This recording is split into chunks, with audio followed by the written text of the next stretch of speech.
পরবর্তী রাষ্ট্রপতির সম্ভাব্য তালিকায় মির্জা ফখরুল, ডক্টর ইউনূস সহ বেশ কয়েকজন। বিএনপির সর্বোচ্চ ফোরামে হবে প্রার্থী চূড়ান্ত। সেপ্টেম্বরে সংসদ অধিবেশনে নির্বাচন। সংবিধান অনুযায়ী যে সমস্ত নিয়ম আছে সেগুলো মেনে দল যা সিদ্ধান্ত নেবে সেটাই হবে চূড়ান্ত। 15 জুলাই থেকে 60 দিনের মধ্যে আমাদের পরবর্তী অধিবেশন হওয়ার কথা সাংবিধানিকভাবে। আশা করি সেই অধিবেশনেই এটা নিষ্পত্তি করা সম্ভব হবে। পদ ছাড়ার পরও আলোচনায় সাবেক রাষ্ট্রপতি শাহাবুদ্দিন। ইসলামী ব্যাংকের শেয়ার জালিয়াতির অভিযোগ। হাইকোর্টে বিএফআইইউ এর প্রতিবেদন, দুদককে তদন্তের নির্দেশ। রাষ্ট্রপতি হওয়ার আগে কিংবা রাষ্ট্রপতি হওয়ার পরে উনি যদি কোনো অনিয়মের সাথে জড়িত থাকেন, উনি কোনো আইন ভঙ্গ করেন, কোনো অপরাধ করেন, সে অপরাধের জন্য তাকে গ্রেফতার করতে কোনো আইনগত বাধা নেই। দেখছিলেন প্রধান শিরোনাম। রাত 11টার সময় সঙ্গে আছি আমি ইমদাদুল হক। এছাড়া খেলার খবর জানাতে সঙ্গে থাকবেন সহকর্মী সাব্বির মিথুন। ইমদাদ, আপনাকে ধন্যবাদ। বিশ্বের নানা প্রান্তের খেলাধুলার খবর জানিয়ে দেব আমি সাব্বির মিথুন। এবার অন্যান্য শীর্ষ সংবাদ। সব বাধা মোকাবিলা করে সমৃদ্ধ ও প্রযুক্তি নির্ভর দেশ গড়তে কাজ করছে সরকার। জাতীয় অগ্রাধিকার সেমিকন্ডাক্টর খাত। 2030 সালের মধ্যে লক্ষ্য পূরণের আশা প্রধানমন্ত্রী। খেলাফত মজলিসকে ছাড়াই সিলেটে 11 দলের সমাবেশ। গণভোটের রায় বাস্তবায়ন না করলে সরকারকে সহযোগিতা করবে না বিরোধী দল। সনদ নিয়ে গড়িমসির অভিযোগ জামাত আমিরের। উশিন ঘিরে সীমান্তে ফের উত্তেজনা। 22 জনকে ঠেলে পাঠানোর চেষ্টা রুখে দিল বিজিবি। রাখাইনে বিমান হামলার জেরে বাংলাদেশমুখী রোহিঙ্গারা। অনুপ্রবেশ ঠেকাতে টহল জোরদার। রাজধানীর খাবার পানিতে বিপজ্জনক পিফাসের অস্তিত্ব। উচ্চমাত্রায় রাসায়নিকে হুমকিতে জনস্বাস্থ্য পর্যালোচনা কমিটি গঠনের 8 মাসেও কোনো ব্যবস্থা নেয়নি ওয়াসা। इस्तीफे नहीं होते, हम कहना चाहते झुकती है दुनिया, झुकाने वाला चाहिए।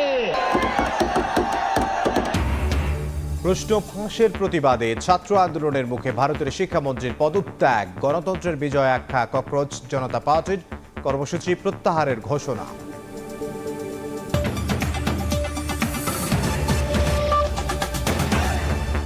বিএনপির স্থায়ী কমিটির বৈঠকে পরবর্তী রাষ্ট্রপতির নাম নির্ধারিত হবে বলে জানিয়েছেন দলটির মহাসচিব মির্জা ফখরুল ইসলাম আলমগীর। আর আইনমন্ত্রী জানিয়েছেন সেপ্টেম্বরের সংসদ অধিবেশনে হবে নতুন রাষ্ট্রপতি নির্বাচন।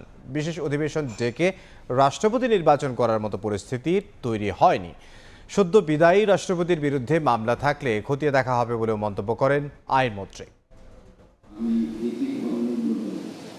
মেয়াদ শেষ হওয়ার প্রায় 2 বছর আগেই স্বাস্থ্যগত কারণ দেখিয়ে দায়িত্ব থেকে সরে দাঁড়িয়েছেন দেশের 22তম রাষ্ট্রপতি মোহাম্মদ শাহাবুদ্দিন। কে হচ্ছেন পরবর্তী রাষ্ট্রপতি, এই আলোচনা এখন তুঙ্গে। শনিবার সকালে রাজধানীর সিরডাপ মিলনায়তনে এক অনুষ্ঠানে আইনমন্ত্রী বলেন, পরবর্তী রাষ্ট্রপতি নির্বাচনের জন্য 24 অক্টোবর পর্যন্ত সময় আছে, তাই বিশেষ অধিবেশনের প্রয়োজন নেই। 24 অক্টোবর পর্যন্ত আমাদের হাতে সময় আছে, সুতরাং বিশেষ অধিবেশন ডাকার মতো কোনো পরিস্থিতি এখন তৈরি হয়নি।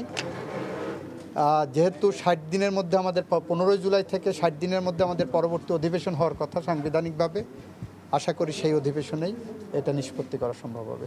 সদ্য বিদায়ী রাষ্ট্রপতির বিরুদ্ধে কোনো মামলা থাকলে তা খতিয়ে দেখা হবে বলেও জানান আইনমন্ত্রী। এটা যারা করেছেন, কি উদ্দেশ্যে করেছেন, তাদের উদ্দেশ্য কি, সৎ উদ্দেশ্য না অসৎ উদ্দেশ্য, এগুলো দেখি, আমরা যাচাই বাছাই করে দেখব, সময় হলে দেখব।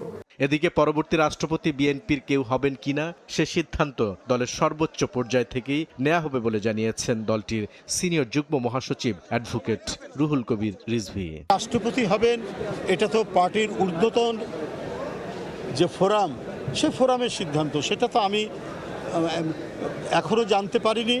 তারা নেবেন, যখনই নেবেন আপনারা বুঝতে পারবেন। দলের স্থায়ী কমিটির বৈঠকে পরবর্তী রাষ্ট্রপতির নাম নির্ধারিত হবে বলে জানিয়েছেন বিএনপি মহাসচিব মির্জা ফখরুল ইসলাম আলমগীর। বগুড়ায় সাংবাদিকদের প্রশ্নের জবাবে একথা জানান তিনি। বিএনপি সভা করবে, মিটিং করবে, স্ট্যান্ডিং কমিটির মিটিং হবে, বিএনপির ডিসিশন হবে, এরপরে জানতে পারবেন। সংবিধান অনুযায়ী যে সমস্ত নিয়ম আছে সেগুলো মেনে দল যা সিদ্ধান্ত নেবে সেটাই হবে চূড়ান্ত। তিনি জানান, সংবিধান অনুযায়ী দল যাকে মনোনীত করবে তিনিই হবেন দেশের 23তম রাষ্ট্রপতি। বুলবুল রেজা, সময় সংবাদ, ঢাকা। সংবিধান বা রাষ্ট্রের প্রশ্নে রাজনৈতিক বা অরাজনৈতিক নয়, রাষ্ট্রপতি নির্বাচনে মনোযোগ দিতে হবে সর্বমহলে গ্রহণযোগ্যতার দিকে। অতীতের অভিজ্ঞতা স্মরণে রেখে জনসম্পৃক্ত ইস্যু উপস্থাপন এবং নীতি নিয়ে আলোচনায় সক্ষম হতে হবে রাষ্ট্রপতিকে। এছাড়া রাজনৈতিক স্থিতিশীলতা বজায় রাখতে বিদ্যমান দলগুলোর সঙ্গে যোগাযোগ রক্ষায় পারদর্শী হতে হবে ভবিষ্যৎ রাষ্ট্রের অভিভাবককে। রাজনৈতিক বিশ্লেষক ও রাষ্ট্রবিজ্ঞানীদের ভাবনার বিস্তারিত মুরসালিন হক জুনায়েদের রিপোর্টে। রাষ্ট্রপতি দেশের প্রধান ব্যক্তি, সার্বভৌম রাষ্ট্রের অভিভাবক। বাংলাদেশের রাজনৈতিক প্রেক্ষাপটে এই পদ অস্বস্তি এবং বিতর্কেরও। নানা বিতর্কিত ভূমিকার পর শুক্রবার রাষ্ট্রপতির পদ ত্যাগ করেন মোহাম্মদ শাহাবুদ্দিন। শারীরিক অসুস্থতার কারণ দেখিয়ে তার সরে যাওয়ায় ভারপ্রাপ্ত রাষ্ট্রপতি হিসেবে দায়িত্ব পান স্পিকার হাফিজউদ্দিন আহমদ। তবে 90 দিনের মধ্যে রাষ্ট্রপতি নির্বাচনের বাধ্যবাধকতায় এখন প্রশ্ন, রাজনৈতিক নাকি অরাজনৈতিক কাউকে বেছে নিবে ক্ষমতাসীন বিএনপি। ফলে এমন একজন ব্যক্তিকে রাষ্ট্রপতি করার ফলে রাষ্ট্রবিজ্ঞানী ও রাজনৈতিক বিশ্লেষকরা বলছেন 24 পরবর্তী রাজনৈতিক পরিস্থিতি বিবেচনায় জনগণের পাশাপাশি সব রাজনৈতিক দলের কাছে গ্রহণযোগ্য ব্যক্তিকে রাষ্ট্রপতি নির্বাচনের কোনো বিকল্প নেই। দেশ কিন্তু একটি ভিন্ন প্রেক্ষাপটে এখন অবস্থান করছে। আমরা জুলাই পরবর্তী সময়ে যেই ধরনের রাষ্ট্রীয় কাঠামো, যেই ধরনের শাসন ব্যবস্থা আমরা প্রত্যাশা করি, এখানে সর্বোচ্চ গ্রহণযোগ্য একজন ব্যক্তি যদি রাষ্ট্রপতি নির্বাচিত হন, তাহলে দেখা যাবে যে এটি বিরোধী দল এবং সরকারি দল সকল জায়গা থেকেই একটি সাপোর্ট পাবে এবং জনগণের একটি আস্থা তৈরি হবে রাষ্ট্রপতির উপর। পলিসিগুলো হচ্ছে গিয়ে ঠিকঠাক মতো নিয়ে কথা বলতে পারবেন, একটা গাইডলাইনও দরকার হলে সেট করতে পারবেন।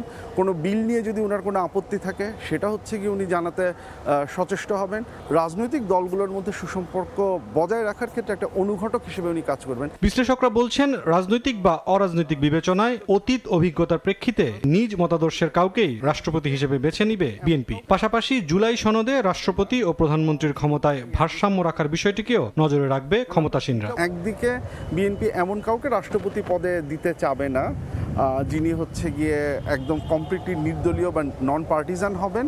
যদি তারা জুলাই চার্টারে, আমি যেটা বললাম যে রাষ্ট্রপতিকে কিছু অ্যাডিশনাল ক্ষমতা দেওয়া আছে, সেই ক্ষমতাগুলোর কথা যদি তারা হচ্ছে গিয়ে বিবেচনায় নেন এবং যেগুলোর ব্যাপারে বিএনপির নোট অফ ডিসেন্ট নেই। সংবিধান সংস্কার বা সংশোধন যেটি হোক, রাষ্ট্রপতি এবং প্রধানমন্ত্রীর মধ্যে এক ধরনের ক্ষমতার ভারসাম্যের কথা বলা হয়েছে। তো এই ভারসাম্যটি যদি প্রতিষ্ঠা করা হয়, সেই ক্ষেত্রে রাজনৈতিকভাবে যিনি দক্ষ, যার প্রজ্ঞা আছে, সে যদি রাষ্ট্রপতি না থাকে, তাহলে এই ভারসাম্যের জায়গাটি কিন্তু রক্ষা করা সম্ভব হবে না। দেশের 23তম রাষ্ট্রপতি হিসেবে এখন পর্যন্ত 6 জনের নাম বেশ জোরে সোরে উচ্চারিত হচ্ছে, যার মধ্যে 4 জন বিএনপির নীতি নির্ধারণী ফোরামের সদস্য, 1 জন সাবেক বিচারপতি এবং অবশিষ্ট জন সরকারের চুক্তিভিত্তিক সচিব। আছে ডক্টর মোহাম্মদ ইউনূসের নামও। মুরসালিন হক জুনায়েদ, সময় সংবাদ, ঢাকা। পদ ছাড়ার পরও আলোচনায় সাবেক রাষ্ট্রপতি মোহাম্মদ শাহাবুদ্দিন। ইসলামী ব্যাংকের 1000 কোটি টাকা লোপাটে তদন্তে মিলেছে তার বিরুদ্ধে। ব্যাংকের পরিচালনা পর্ষদে বসে শেয়ার জালিয়াতিতে জড়িত ছিলেন বলে হাইকোর্টে তদন্ত প্রতিবেদন জমা দিয়েছে বাংলাদেশ ব্যাংকের আর্থিক গোয়েন্দা সংস্থা BFIU। পরে মোহাম্মদ শাহাবুদ্দিনের বিরুদ্ধে অভিযোগ দুদককে তদন্তের নির্দেশ দেন আদালত। আসিফ মোহাম্মদ সিয়ামের রিপোর্ট। দেশের ব্যাংকিং ইতিহাসে কেলেঙ্কারির শীর্ষে দীর্ঘদিন ধরে আলোচনায় ইসলামী ব্যাংক লুটপাটের ঘটনা। এর পেছনে সদ্য পদত্যাগ করা রাষ্ট্রপতি মোহাম্মদ শাহাবুদ্দিনের সংশ্লিষ্টতার অভিযোগ বারবার উঠলেও ছিল না কোনো প্রমাণ। কিন্তু বাংলাদেশ ব্যাংকের আর্থিক গোয়েন্দা সংস্থা BFIU এর এক তদন্ত প্রতিবেদনে উঠে এসেছে মোহাম্মদ শাহাবুদ্দিনের দুর্নীতির ফিরিস্তি। 2017 সালে সরকারের মদদে ইসলামী ব্যাংকের একচ্ছত্র নিয়ন্ত্রণ নেয় S Alam group. Bank company আইনের একের পর এক ধারা ভেঙে 82% শেয়ারের নিয়ন্ত্রণ নেয় গ্রুপটি। সে সময় GMC বিল্ডার্স নামে এক প্রতিষ্ঠানের প্রতিনিধি হিসেবে ইসলামী ব্যাংকের পরিচালকের দায়িত্ব পান শাহাবুদ্দিন চুপ্পু। পরে তাকে ব্যাংকের ভাইস চেয়ারম্যানও করা হয়। দেশের রাষ্ট্রপতি হওয়ার আগ পর্যন্ত বহাল ছিলেন সেই পদে। BFIU এর এক তদন্ত প্রতিবেদনে উঠে এসেছে একাধিক ভূমিফোর কোম্পানির নামে ব্যাংকের 72% শেয়ার দখল করে এস আলম গ্রুপ। সময় সংবাদের হাতে আসা 42 পাতার তদন্ত প্রতিবেদনে দেখা গেছে কিভাবে এসব কোম্পানির মাধ্যমে ব্যাংক থেকে টাকা বের করে ফের শেয়ার কিনেছে জালিয়াত চক্র। 5 আগস্টে পট পরিবর্তনের পর হাইকোর্টের নির্দেশে 2025 সালের 29 অক্টোবর তদন্ত প্রতিবেদন জমা দেয় BFIU। রিপোর্টটি পর্যবেক্ষণ করে 4টি স্বাধীন নিরীক্ষা প্রতিষ্ঠান। পরে মোহাম্মদ শাহাবুদ্দিনের সংশ্লিষ্টতা উল্লেখ করে প্রতিবেদন দেয় তারা, যা যাচাই বাছাই করে অনুমোদন দিয়েছে লন্ডন ভিত্তিক বিশ্বখ্যাত ফরেনসিক প্রতিষ্ঠান দ্য লয়েড। সুপ্রিম কোর্টের আইনজীবী জানান, তদন্ত রিপোর্ট থাকলেও সাংবিধানিক বাধায় রাষ্ট্রপতির বিরুদ্ধে ব্যবস্থা নেওয়া সম্ভব হচ্ছিল না। তারা কনফার্ম করেছেন যে অন্তত 72% কোম্পানি, যে 24টা শেয়ার হোল্ডিং কোম্পানি ছিল, এরা সবাই এস আলম সংশ্লিষ্ট প্রতিষ্ঠান এবং তারা বিভিন্ন সময় ব্যাংক থেকে কোনোভাবে টাকা বের করে সেই টাকাকে বিভিন্নভাবে ঘুরিয়ে এনে ইসলামী ব্যাংকের শেয়ারগুলো ক্রয় করেছেন। তার মধ্যে GMC বিল্ডার্স নামে একটা কোম্পানি আছে, যেটার সাথে আপনি যার কথা বলেন তিনি একসঙ্গে ক্যান্ডিডেট ছিলেন। আরও চাঞ্চল্যকর তথ্য হলো 21 জনের বিরুদ্ধে ইসলামী ব্যাংকের হাজার হাজার কোটি টাকা আত্মসাতের অভিযোগে 2025 সালে মামলা করে ক্ষতিগ্রস্ত ইসলামী ব্যাংক, যেখানে অভিযুক্তদের তালিকায় 12 নম্বরে আছেন সাবেক রাষ্ট্রপতি শাহাবুদ্দিন। পরে অভিযোগ তদন্তের নির্দেশ দেন আদালত। উনি রাষ্ট্রপতি হওয়ার আগে যদি কোনো ফৌজদারি অপরাধ করে থাকেন বা ফৌজদারি অপরাধের সাথে সংশ্লিষ্ট থাকেন, তাহলে রাষ্ট্রপতি পদ থেকে উনি পদত্যাগ করার পরে কিংবা অপসারিত হওয়ার পরে তাকে সেই সমস্ত অপরাধের জন্য গ্রেফতার করতে, তাকে আইনের মুখোমুখি করতে, তদন্ত করতে কিংবা সাজা দিতে কোনো বাধা আইনে নাই। ইসলামী ব্যাংকের শেয়ার সংক্রান্ত মামলাটি হাইকোর্টে এখনো চলমান। আসিফ মোহাম্মদ সিয়াম, সময় সংবাদ, ঢাকা। সব বাধা মোকাবিলা করেই দেশকে এগিয়ে নিতে চায় সরকার, গড়তে চায় স্বনির্ভর, সমৃদ্ধ ও প্রযুক্তি নির্ভর দেশ। কৃষি, পোশাক শিল্প, প্রবাসী আয়ের পাশাপাশি জাতীয় অগ্রাধিকারে রাখা হবে সেমিকন্ডাক্টর খাত। 2030 সালের মধ্যে লক্ষ্য পূরণের আশাবাদের কথা জানালেন প্রধানমন্ত্রী তারেক রহমান। সকালে রাজধানীর তেজগাঁওয়ে national semiconductor symposium and BEAR summit 2026 এর উদ্বোধনী অনুষ্ঠানে একথা বলেন প্রধানমন্ত্রী। বৈশ্বিক প্রযুক্তি খাতে প্রবাসী বাংলাদেশিদের সম্পৃক্ততা, সেমিকন্ডাক্টর শিল্পের উন্নয়ন এবং উন্নত উৎপাদন ব্যবস্থাকে সামনে রেখে রাজধানীর তেজগাঁওয়ের নব থিয়েটারে শুরু হলো দুদিনব্যাপী ন্যাশনাল সেমিকন্ডাক্টর সিম্পোজিয়াম এবং biotechnology, electronics, AI and robotics summit 2026। বিজ্ঞান ও প্রযুক্তি মন্ত্রণালয়, বাংলাদেশ সেমিকন্ডাক্টর ইন্ডাস্ট্রি অ্যাসোসিয়েশন ও সিলিকন রিভার আয়োজিত এই সম্মেলন শনিবার সকালে উদ্বোধন করেন প্রধানমন্ত্রী তারেক রহমান। এই সম্মেলনকে আমি প্রধান অতিথির বক্তব্যে সরকার প্রধান বলেন, ভবিষ্যৎ প্রজন্মের সামনে একটি মেধাভিত্তিক বাংলাদেশের সম্ভাবনার বার্তা পৌঁছে দিতে চায় তার সরকার। এ সময় সেমিকন্ডাক্টর খাতের অপার সম্ভাবনার কথাও তুলে ধরেন তারেক রহমান। বর্তমান সরকার এমন একটা বাংলাদেশ গড়তে চায় যে বাংলাদেশটি হবে স্বনির্ভর, সমৃদ্ধ এবং প্রযুক্তি নির্ভর। এই সম্মেলনের মাধ্যমে আমরা বর্তমান এবং ভবিষ্যৎ প্রজন্মের সামনে আমাদের সর্বোচ্চ যে চেষ্টা, সেটা হচ্ছে একটা মেধা ভিত্তিক বাংলাদেশের সম্ভাবনার বার্তাটা পৌঁছে দেওয়া। প্রধানমন্ত্রী বলেন, সেমিকন্ডাক্টর শিল্প এটি আধুনিক সভ্যতার ভিত্তি। এই বাজারে নিজেদের অবস্থান সুদৃঢ় করতে বাংলাদেশের সামনে যে অপার সুযোগ ও সম্ভাবনা আছে তা কাজে লাগাতে সরকারের নানা পদক্ষেপের কথা তুলে ধরেন তারেক রহমান। মোবাইল ফোন থেকে শুরু করে আধুনিক কলকারখানা কিংবা মহাকাশ স্যাটেলাইট, প্রত্যেকটা ক্ষেত্রে সেমিকন্ডাক্টর অপরিহার্য। সুতরাং এই মার্কেটে প্রবেশ করার জন্য বাংলাদেশের সামনে একটা অপার সম্ভাবনা এবং সুযোগ বিদ্যমান। আমি দৃঢ়ভাবে আশা করি 2030 সালের মধ্যে সেমিকন্ডাক্টর শিল্প থেকে রফতানি আয়ের যে লক্ষ্যমাত্রা নির্ধারণ করা হয়েছে, ইনশাল্লাহ বাংলাদেশ সেটা পূরণ করতে সক্ষম হবে। বর্তমান সরকার সব বাধা মোকাবেলা করেই দেশকে এগিয়ে নিতে চায় জানিয়ে প্রধানমন্ত্রী বলেন, নানা চ্যালেঞ্জের মধ্যেও দেশকে এগিয়ে নিতে যারা কাজ করবে তাদের পাশে থাকবে বর্তমান সরকার। আমাদের সামনে নিঃসন্দেহে বহুমাত্রিক চ্যালেঞ্জ আছে, তবে সকল সীমাবদ্ধতাকে অতিক্রম করে এগিয়ে যাওয়ার অদম্য ইচ্ছায় কিন্তু আমাদের রয়েছে। বর্তমান সরকার ইতিমধ্যে সেমিকন্ডাক্টর শিল্পের জন্য ব্যবসা বান্ধব পরিবেশ তৈরিতে সর্বাত্মক পরিকল্পনা বাস্তবায়নের কাজ শুরু করেছে। পরে সম্মেলনস্থলে দেশি বিদেশি উদ্যোক্তাদের তৈরি প্রযুক্তি নির্ভর বিভিন্ন স্টল পরিদর্শন করেন প্রধানমন্ত্রী তারেক রহমান। আহমেদ সালেহীন, সময় সংবাদ, ঢাকা। তৃণমূলকে আরও সুসংগঠিত করতে রংপুর বিভাগের নেতাদের সঙ্গে সাংগঠনিক সভা করেছেন বিএনপির চেয়ারম্যান ও প্রধানমন্ত্রী তারেক রহমান।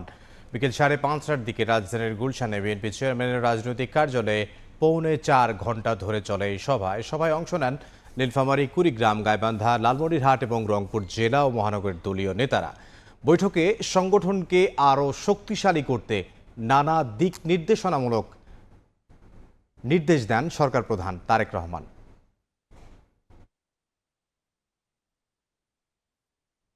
খেলাফত মজলিসকে ছাড়াই সিলেটে শেষ হলো জুলাই সনদ বাস্তবায়নে 11 দলীয় ঐক্যের বিভাগীয় সমাবেশ। গণভোটের রায় বাস্তবায়ন না করলে সরকারকে সহযোগিতা করবে না বিরোধী দল, এমন হুঁশিয়ারি দেন এনসিপির আহ্বায়ক নাহিদ ইসলাম। আর যে কোনো মূল্যে গণভোটের রায় বাস্তবায়ন করা হবে বলে হুঁশিয়ারি দেন জামায়াত আমির ডক্টর শফিকুর রহমান। জুলাই সনদ বাস্তবায়নের দাবিতে গত মে মাসে শুরু হওয়া 11 দলের ধারাবাহিক বিভাগীয় সমাবেশ শনিবার শেষ হলো সিলেটে। সমাবেশ ঘিরে সকাল থেকে জোটের কর্মী সমর্থকদের ভিড় বাড়ে নগরীর আলিয়া মাদ্রাসা মাঠে। তবে এদিন মঞ্চে দেখা যায়নি জোটের শরিক খেলাফত মজলিসের নেতাদের। বক্তব্যে জোটের নেতারা অভিযোগ করেন, গণভোট ও জুলাই সনদ নিয়ে জনগণের সঙ্গে প্রতারণা করেছে বিএনপি। জনগণের রায়কে তারা ক্ষমতায় এসেই অবজ্ঞা করা শুরু করেছে। তাদের ৩১ দফাতে সংবিধান সংস্কার কমিশনের কথা উল্লেখ থাকলেও নির্বাচিত হওয়ার পরেও সংস্কার কি তারা ভুলে গিয়েছে। যতদিন পর্যন্ত জুলাই বিপ্লবের লক্ষ্য অর্জিত না হবে ততদিন পর্যন্ত আমরা ঐক্যবদ্ধ আন্দোলন চালিয়ে যাব ইনশাআল্লাহ। সরকারের সমালোচনা করে জামায়াত আমির শফিকুর রহমান হুঁশিয়ারি দেন, যে কোনো মূল্যে জুলাই সনদের বাস্তবায়ন করা হবে। এখন কোনো ধানাই পাড়াই মানি না, গণভোটের গণরায় বাস্তবায়ন করতে হবে। আপনারা উভয়ে ভোট চেয়েছেন, সরকারি দল ভোট চেয়েছেন, বিরোধী দল ভোট চেয়েছেন, আমাদেরকে হা ভোট দিতে বলেছেন, আমরা হা ভোট বিজয়ী করে দিয়েছি। এখন আমাদের হা ভোটের বাস্তবায়ন দেখতে চাই। তবে সিলেটের সমাবেশ থেকে পরবর্তী কর্মসূচির কোনো ঘোষণা দেয়া হয়নি। এর মধ্যেই শনিবার বিজ্ঞপ্তি দিয়ে 11 দলীয় ঐক্যজোটের সকল কর্মসূচি থেকে নিজেদের বিরত রাখার ঘোষণা দিয়েছে খেলাফত মজলিস। এরপর থেকে রাজনৈতিক অঙ্গনে গুঞ্জন চলছে, তবে কি ভাঙনের মুখে পড়ছে 11 দলীয় জোট? শফিক মুন্সি, সময় সংবাদ, ঢাকা। রাত 11টার সময় আরও থাকছে। ঘন ঘন রূপ বদলে ভয়ঙ্কর ডেঙ্গি, উপসর্গেও পরিবর্তন, জটিল পর্যায়ে কিডনি বিকলের ঝুঁকি, জ্বর হলে দ্রুত চিকিৎসকের পরামর্শ নেওয়ার তাগিদ। হামে ঝরল আরও 6 শিশুর প্রাণ। প্রশ্নপত্র ফাঁস ইস্যুতে প্রায় 2 মাস ধরে চলা নজিরবিহীন ছাত্র আন্দোলনের মুখে পদত্যাগ করেছেন ভারতের কেন্দ্রীয় শিক্ষামন্ত্রী ধর্মেন্দ্র প্রধান। একে গণতন্ত্রের বিজয় আখ্যা দিয়ে প্রতিবাদ কর্মসূচি প্রত্যাহার করেছে ককরোচ জনতা পার্টি। এদিকে বিজেপির জ্যেষ্ঠ নেতা প্রহ্লাদ যোশীকে নতুন শিক্ষামন্ত্রী হিসেবে নিয়োগ দিয়েছে মোদী সরকার। দিল্লির যন্তর মন্তরে শিক্ষামন্ত্রী ধর্মেন্দ্র প্রধানের পদত্যাগের খবর পৌঁছানোর পর উচ্ছ্বাসে ফেটে পড়েন ককরোচ জনতা পার্টির সদস্যরা। উল্লাস ছড়িয়ে পড়ে মুম্বাই, হায়দ্রাবাদ, বেঙ্গালুরু, কলকাতা সহ ভারতের বিভিন্ন শহরে। সিজেপির প্রতিষ্ঠাতা অভিজিৎ দীপকে একে সাধারণ শিক্ষার্থী ও গণতন্ত্রের ঐতিহাসিক জয় বলে অভিহিত করেছেন।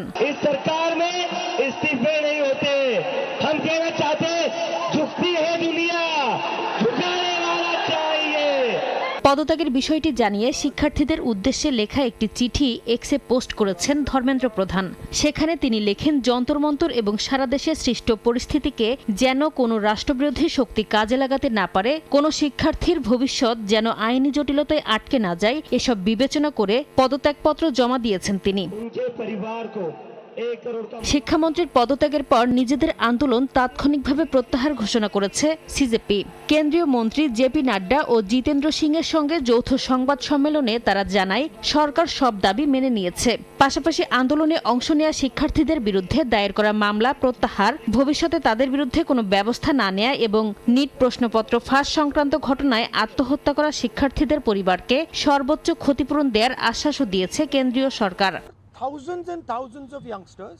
টানা আন্দোলনের মুখে ধর্মেন্দ্র প্রধানের পদত্যাগের ঘটনায় শিক্ষার্থীদের অভিনন্দন জানিয়েছেন বিরোধী দলীয় নেতা রাহুল গান্ধী। এটি শিক্ষা ব্যবস্থা পুনর্গঠনের পথে বড় পদক্ষেপ উল্লেখ করে তিনি বলেন, গণতন্ত্র, সংবিধান ও নিজেদের ভবিষ্যৎ রক্ষায় তরুণদের এই লড়াই সফল হয়েছে। একই সঙ্গে সিজেপিকে অভিনন্দন জানিয়েছেন সমাজকর্মী সোনম ওয়াংচুক, আম আদমি পার্টির নেতা অরবিন্দ কেজরিওয়াল সহ বিভিন্ন দলের নেতারা। নাসরিন রুমি, সময় সংবাদ। থামছে না ভারত থেকে বাংলাদেশে পুশিনের চেষ্টা। ঝিনাইদহ, দিনাজপুর ও ফেনীতে 22 জনকে ঠেলে পাঠানোর চেষ্টা ব্যর্থ করে দেয় বিজিবি। এ সময় সীমান্তে কিছু সময়ের জন্য উত্তেজনা ছড়িয়ে পড়ে। সীমান্তে বিজিবি ও বিএসএফ এর মুখোমুখি অবস্থান। বিএসএফ এর পক্ষ থেকে পুশিং এর চেষ্টা করায় উত্তপ্ত বাক্য বিনিময় বিজিবির সঙ্গে। শনিবার ভোরে দিনাজপুরের বিরামপুর উপজেলার ভাইগড় সীমান্ত দিয়ে 9 জনকে ঠেলে পাঠানোর চেষ্টা করে বিএসএফ। বিজিবি ও গ্রামবাসীর বাধায় তাদের ভারতীয় ভূখণ্ডে ফিরিয়ে নেওয়া হয়। সকাল 6টার দিকে সীমান্তের ওপারে বিএসএফ এর উপস্থিতি বাড়তে থাকে। বিজিবির সঙ্গে লাঠিসোঁটা নিয়ে সীমান্তে অবস্থান নেয় গ্রামবাসীরা। সীমান্ত এলাকায় কিছু সময়ের জন্য সৃষ্টি হয় উত্তেজনা। রক্ত থাকতে আমরা ওনাদের ঢুকতে দেব না। গ্রামবাসীরা সবাই মিলে আমরা একত্রিত হয়ে যাই, তারপর পুশিন ঠেকে দিই, জীবন দিয়ে রক্ষা করবো, এদেরকে আসতে দিব না আমরা। উত্তেজনা যখন বেশি হয়ে যায় তখন আমাদের বাংলাদেশের যে বর্ডার গার্ড বিজিপি আছে ওনারা তখন এখানে আসে পরিস্থিতিকে অনেক শান্ত করে। এদিকে ঝিনাইদহের মহেশপুর সীমান্তে 6 জনকে পুশিনের চেষ্টা রুখে দিয়েছে বিজিবি। বর্তমানে ওই 6 জন সীমান্তের শূন্যরেখা থেকে 30 গজ ভেতরে ভারতে অবস্থান করছে।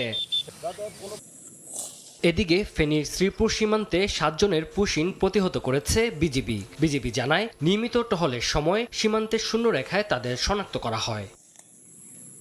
তানজিল হাসনাত, সময় সংবাদ। মিয়ানমারের রাখাইনে বিমান হামলা ও যুদ্ধ পরিস্থিতিতে ফের সীমান্তমুখী হচ্ছে রোহিঙ্গারা। এই অবস্থায় অনুপ্রবেশ ঠেকাতে সতর্ক অবস্থানে রয়েছে বিজিবি ও কোস্টগার্ড। মিয়ানমারের রাখাইন রাজ্যে অস্থিরতা যেন কাটছেই না। সেখানে নতুন করে বিমান হামলা ও সংঘাতে তীব্রতা বেড়েছে। এর প্রভাব পড়ছে সীমান্তবর্তী এলাকাগুলোতে। নিরাপদ আশ্রয়ের আশায় আবারও বাংলাদেশমুখী হওয়ার চেষ্টা করছে রোহিঙ্গারা। সচেতন মহলের দাবি, সীমান্তে কার্যকর নিরাপত্তা নিশ্চিত করা না গেলে অনুপ্রবেশ ঠেকানো সম্ভব হবে না। কাঁটাতারের বেড়া নির্মাণ এবং কঠোর নিরাপত্তা ব্যবস্থায় হতে পারে এর কার্যকর সমাধান। অনুপ্রবেশ ঠেকানোর একমাত্র উপায় সেটা হচ্ছে যে কি কাঁটাতারের বেড়া এবং সীমান্তে কঠোর নিরাপত্তা অবলম্বন করা, যেটা এখন হচ্ছে না। বাংলাদেশে আশ্রয় নেওয়া 12 লাখের বেশি রোহিঙ্গার চাপের মধ্যে নতুন করে কাউকে আশ্রয় দেওয়ার সক্ষমতা নেই, জানিয়েছে শরণার্থী ত্রাণ ও প্রত্যাবাসন কমিশন। এখন যুদ্ধ পরিস্থিতিতে বাকি রোহিঙ্গারও সীমানার দিকে আসতেছে, আমরা শুনতে পাচ্ছি, বাট নিশ্চয়ই আমাদের বিজিবি দায়িত্ব পালন করবে। রাখাইনের সংঘাত বাড়ায় সীমান্তে নজরদারি জোরদার করেছে বিজিবি। টেকনাফের নাপ নদী থেকে শুরু করে বান্দরবনের নাইখংছড়ি ও কক্সবাজারের উখিয়ার সীমান্তে মোতায়েন করা হয়েছে আগের যে কোনো সময়ের তুলনায় বেশি সদস্য। পাশাপাশি আধুনিক জলযান, ড্রোন প্রযুক্তি ও নিয়মিত টহলের মাধ্যমে সীমান্তে কড়া নজরদারি চালাচ্ছে কোস্টগার্ড। রোহিঙ্গা হোক বা মায়ানমারের নাগরিক হোক, বাংলাদেশে আসার সাথে সাথে আমরা চেষ্টা করছি ধরার। সব রকম পন্থা অবলম্বন করে আমরা আমাদের সজাগ দৃষ্টি এই সীমান্ত এলাকায় রেখেছি এবং সীমান্ত এলাকায় উদ্ভূত যে কোনো পরিস্থিতি মোকাবেলায় আমরা সচেষ্ট রয়েছি। রাখাইনের পরিস্থিতি কোন দিকে যায় তার উপর নির্ভর করছে সীমান্তের আগামী দিনের চিত্র। তবে নতুন করে রোহিঙ্গা দল ঠেকাতে সর্বোচ্চ সতর্ক থাকার কথা জানিয়েছে আইন শৃঙ্খলা রক্ষাকারী বাহিনী। সুজাউদ্দিন রুবেল, সময় সংবাদ, কক্সবাজার। রাত 11টার সময় আরও থাকছে। মধ্যপ্রাচ্য জুড়ে উত্তেজনা তুঙ্গে। ইয়েমেনের বন্দরে সৌদি আরবের হামলা, পাল্টা আঘাত হাউথির। হরমুজে তেলবাহী ট্যাঙ্কারে মার্কিন সেনাদের গুলি, 28 ভারতীয় নাগরিক উদ্ধার। এবার বাণিজ্যের সংবাদ।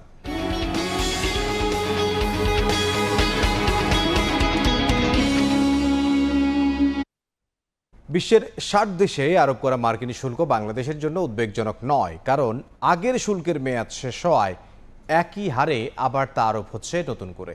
বরং বাংলাদেশের 10% বিপরীতে প্রতিদ্বন্দ্বী চীন, ভিয়েতনামের ঘাড়ে পড়া 12.5% শুল্কে নতুন সম্ভাবনা দেখছেন উদ্যোক্তারা। MS আরেফিনের রিপোর্ট। বিশ্ব বাণিজ্যে মার্কিন প্রেসিডেন্ট ট্রাম্পের শুল্ক নীতি বহাল রাখতে নতুন কৌশলে ওয়াশিংটন। জোরপূর্বক শ্রম প্রতিরোধে কার্যকর ব্যবস্থা নেওয়া হয়নি এমন অভিযোগ তুলে 60টি দেশের পণ্যের ওপর আরোপ করেছে 10 থেকে 12.5% শুল্ক।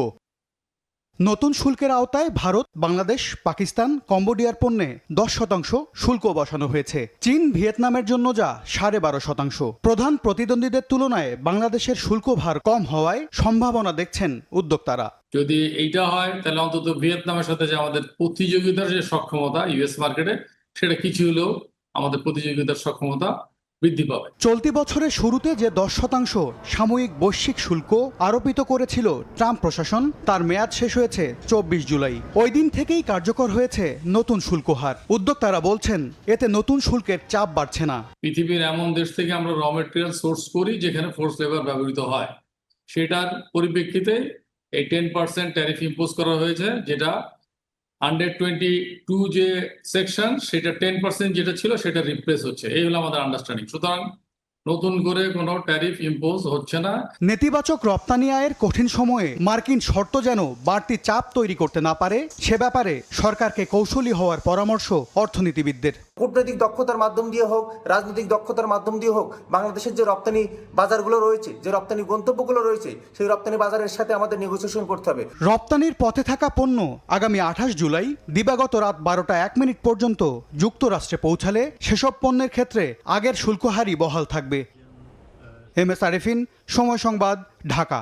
যুক্তরাষ্ট্র যে অভিযোগে বাংলাদেশের উপর বাড়তি শুল্ক আরোপ করেছে তা ভিত্তিহীন বলে মন্তব্য করেছেন বাণিজ্যমন্ত্রী খন্দকার আব্দুল মুক্তাদির। সকালে সিলেটে এক অনুষ্ঠানে এই মন্তব্য করেন তিনি। যে অভিযোগের উপর ভর করে এটি করা হয়েছে সেই অভিযোগটার কোনো ভিত্তি নাই। ব্যালেন্স অফ পেমেন্টের জন্য যদি প্রেসিডেন্টের কাছে মনে হয় কোনো দেশের উপরে ট্যারিফ আরোপ করবে, সেটা সর্বাধিক 150 দিনের জন্য বলবৎ করতে পারে। প্রতিদিন যে পানি পান করছেন, রান্নায় ব্যবহার করছেন কিংবা শিশুদের খাবার তৈরি করছেন, সেই পানি কতটুকু নিরাপদ?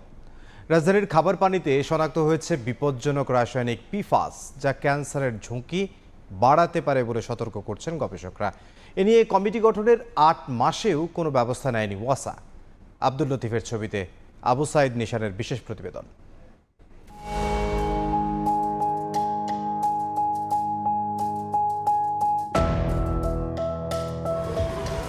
বর্তমানে রাজধানীতে ওয়াসার বিশুদ্ধ পানির এটিএম বুথের সংখ্যা 350টি, গ্রাহক সংখ্যা 8 লাখের বেশি। প্রতিদিন গড়ে 13 লাখ লিটার পানি বিক্রি হয়। পান করা, রান্না, শিশুদের খাবার তৈরি সবকিছুতেই ব্যবহার হচ্ছে এই পানি। কিন্তু সেই পানিতেই মিলেছে এমন রাসায়নিক যা নিয়ে বাড়ছে উদ্বেগ। শেরেবাংলা কৃষি বিশ্ববিদ্যালয় ও সুইডেনের উমেয়া বিশ্ববিদ্যালয়ের যৌথ গবেষণায় ঢাকার ওয়াসার বিভিন্ন জোন থেকে সংগ্রহ করা পানির নমুনায় শনাক্ত হয়েছে পিফাস, বিভিন্ন কীটনাশকের অবশিষ্টাংশ এবং ওষুধজাত রাসায়নিক। অথচ জানেন না নগরবাসী। এটা তো সাংঘাতিক জিনিস, তাই না? আপনার জীবনের ঝুঁকিপূর্ণ কোনো ব্যাপার পানিতে থেকেই থাকে, তাহলে তো ওয়াসা কর্তৃপক্ষকে তো এটা সজাগ হওয়া দরকার। মানুষ অসুস্থ হয়ে পড়বে, তাতে আমাদেরও ক্ষতি। আমিও তো এখন পানির লেগে আসছি। আবারও পরীক্ষা নিরীক্ষা করুক, গবেষণা করুক, যদি সত্যি পাওয়া যায় তাহলে সেটা থেকে জনগণ যাতে মুক্তি পায়। পিফাসকে বলা হয় ফরএভার কেমিক্যাল, কারণ এই রাসায়নিক সহজে ভাঙে না, দীর্ঘদিন পরিবেশে টিকে থাকে এবং মানবদেহ জমা হতে পারে। এর আগে এসডো ও আইপেনের গবেষণায়ও ঢাকার ওয়াসার কলের পানিতে উচ্চমাত্রার পিফাসের উপস্থিতি পাওয়া যায়। ওই গবেষণার নমুনা যুক্তরাষ্ট্রের ব্রাউন ইউনিভার্সিটি সহ আন্তর্জাতিক গবেষণাগারে বিশ্লেষণ করা হয়। কিছু নমুনায় পিএফওএ ও পিএফওএস এর মতো উচ্চ ঝুঁকির পিফাস এবং আন্তর্জাতিকভাবে নিষিদ্ধ কিছু পিফাসও শনাক্ত হয়। তাহলে এটা সোর্সটা আইডেন্টিফাই করতে হবে এবং দরকার হলে আরও ইনডেপথ স্টাডি করতে হবে। 26 সালে এসেও আমরা দেখছি না যে তেমন কোনো উদ্যোগ সরকারের পক্ষ থেকে বা ওয়াসার পক্ষ থেকে নেওয়া হয়েছে। বিশেষজ্ঞরা বলছেন, দীর্ঘদিন এ ধরনের রাসায়নিকের সংস্পর্শে থাকলে লিভার ও কিডনির ক্ষতি, হরমোনের ভারসাম্যহীনতা, রোগ প্রতিরোধ ক্ষমতা দুর্বল হওয়া সহ নানা স্বাস্থ্য ঝুঁকি তৈরি হতে পারে। কিছু পিফাস দীর্ঘমেয়াদে ক্যান্সারের ঝুঁকিও বাড়াতে পারে। ধীরে ধীরে ক্যান্সারের দিকে ধাবিত হব, নানা ধরনের অর্গানে গিয়ে এটা ইম্প্যাক্ট ক্রিয়েট করবে, এটা লিভারকে নষ্ট করবে। ফলে এটাকে খুবই জরুরি ভিত্তিতে পদক্ষেপ নেওয়া উচিত। এদিকে গবেষণা প্রতিবেদনের উপর ভিত্তি করে কমিটি গঠন করে ওয়াসা। 8 মাস পেরিয়ে গেলেও এখনো কোনো ফলাফল প্রকাশ করেনি তারা। এ বিষয়ে ওয়াসার ব্যবস্থাপনা পরিচালক বলছেন, গবেষণার ফলাফল তারা পর্যালোচনা করছেন। আমরা আগে আমাদের লেভেলে আমাদের দেশে যে আমাদের যে অ্যাপারেটাস আছে না, এটা কিন্তু ইউরোপিয়ান স্ট্যান্ডার্ড। আমরা দেখি না এখানে কি আছে। তবে প্রশ্ন থেকেই যায়, একের পর এক গবেষণায় একই ধরনের দূষণের তথ্য সামনে আসার পরও কেন কার্যকর পদক্ষেপ নেওয়া হচ্ছে না? ওয়াসার পানিতে পাওয়া যাচ্ছে বিষাক্ত রাসায়নিক পদার্থ পিফাস। এ নিয়ে কমিটি গঠন করে ঢাকা ওয়াসা, কিন্তু এতদিনও কেন ফলাফল প্রকাশ পায়নি তা নিয়ে জনমনে উঠেছে প্রশ্ন। দ্রুত সময়ের মধ্যে গবেষণা প্রতিবেদনে আসা ফলাফল নিয়ে ওয়াসার কার্যকারিতা তুলে ধরার উপর জোর দেন স্থানীয় বাসিন্দারা। আবু সাইদ নিশান, সময় সংবাদ, ঢাকা। বিভিন্ন সময়ে ডেঙ্গি পাওয়া যাচ্ছে বিভিন্ন রূপে, পরিবর্তন হচ্ছে উপসর্গেও। চিকিৎসকরা বলছেন, তীব্র জ্বর ও ব্যথার সঙ্গে ডায়রিয়া এমনকি জটিল পর্যায়ে বিকল করে দিতে পারে কিডনি সহ অন্যান্য অঙ্গও। তাই বেশি জ্বর হলে দ্রুত চিকিৎসকের পরামর্শ নেওয়ার তাগিদ বিশেষজ্ঞদের। দেশব্যাপী বাড়ছে ডেঙ্গু রোগীর সংখ্যা। প্রতিদিনই হাসপাতালে ভর্তি হচ্ছে নতুন রোগী, আর যোগ হচ্ছে মৃত্যুর তালিকায়ও। চলতি বছর ডেঙ্গু আক্রান্তের সংখ্যা ছাড়িয়েছে 12,000 আর মৃত্যু হয়েছে 40 জনের। চিকিৎসকরা বলছেন, ডেঙ্গু এখন দেশব্যাপী পাওয়া যাচ্ছে সারা বছরই। তবে শঙ্কার বিষয় রোগটির ধরন নিয়ে। তাদের মতে, নানা সময়ে ডেঙ্গু পাওয়া যাচ্ছে ভিন্ন রূপে, পরিবর্তন আসছে ধরনেও। তীব্র জ্বর ও ব্যথার সঙ্গে ডায়রিয়া এমনকি জটিল পর্যায়ে বিভিন্ন অঙ্গ বিকল করে দিতে পারে। ডেঙ্গু এক্সপান্ডেড সিনড্রোম মানে ডেঙ্গুর সাথে বিভিন্ন অর্গান বা অঙ্গকে ইনভলভ করছে, যেমন হেপাটিক ফেইলিউর, অনেক সময় কিডনি ফেইলিউর, অনেক সময় দেখা যায় brain involvement, heart involvement. So dengue কিন্তু প্রতিনিয়ত তার সিমটমসে বদলাচ্ছে এবং বিভিন্ন সময় বিভিন্ন রূপে আমরা পাচ্ছি। উপসর্গের সঙ্গে চিকিৎসার পদ্ধতিও বদলাতে হয় জানিয়ে চিকিৎসক জানান, সঠিক সময়ে সঠিক চিকিৎসা নিলে 90% ডেঙ্গু রোগী সুস্থ হয়ে যান। ডেঙ্গুর মৃত্যুগুলো কিন্তু প্রতিরোধযোগ্য। যদি সঠিক সময় রোগ শনাক্ত করতে পারি, সঠিক চিকিৎসা দিতে পারি, তাহলে কিন্তু রোগী সম্পূর্ণভাবে ভালো হয়ে যায়। এদিকে এক এক বছর এক এক ধরনের উপসর্গ হওয়ায় কমিটি গঠন করে ডেঙ্গু ব্যবস্থাপনা গাইডলাইন পরিবর্তন ও প্রান্তিক পর্যায়ে প্রশিক্ষণের ব্যবস্থা করার পরামর্শ জনস্বাস্থ্য বিশেষজ্ঞের।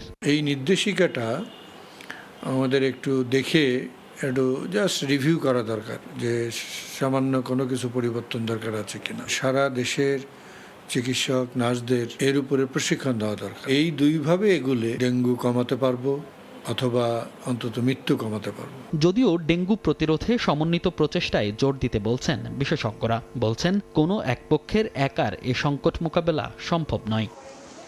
মনির হোসাইন, সময় সংবাদ, ঢাকা। দেখছেন সময় সংবাদ। দেশের বাইরের খবর। মধ্যপ্রাচ্য জুড়ে ছড়িয়ে পড়ছে সংঘাত। ইয়েমেনের হুদেইদা বন্দরে ব্যাপক হামলা চালিয়েছে সৌদি আরব। জবাবে শনিবার সৌদি আরবের দক্ষিণাঞ্চলে আঘাত হানার দাবি করেছে হাউথিরা। এদিকে হরমুজ প্রণালীতে তেলবাহী জাহাজে গুলি চালিয়েছে যুক্তরাষ্ট্র। পরে জাহাজটি থেকে ২৮ জন ভারতীয় নাবিককে উদ্ধার করা হয়।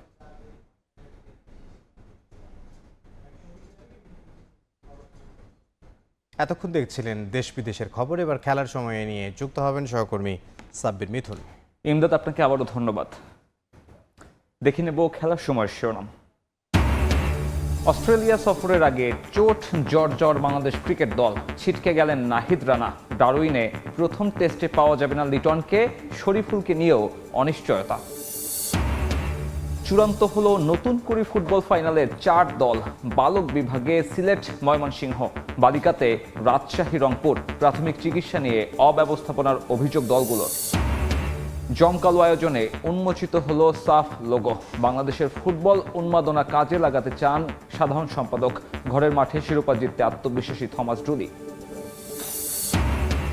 ফিফার সেপ্টেম্বর উইন্ডোতে এশিয়াতে আসতে চায় ব্রাজিল ফুটবল দল। আগ্রহীর তালিকায় কলকাতার সঙ্গে আছে বাংলাদেশ। খবর ESPN-এর। চূড়ান্ত হয়নি প্রতিপক্ষ। এবং গার্দিওলাকে মানাতে না পেরে এবার ঘরের ছেলের দিকে হাত বাড়ালো ইতালি। 4 বছরের জন্য আন্দ্রে পিরলোকে কোচ হিসেবে চায় আজুরিরা। মঙ্গলবার চূড়ান্ত সিদ্ধান্ত।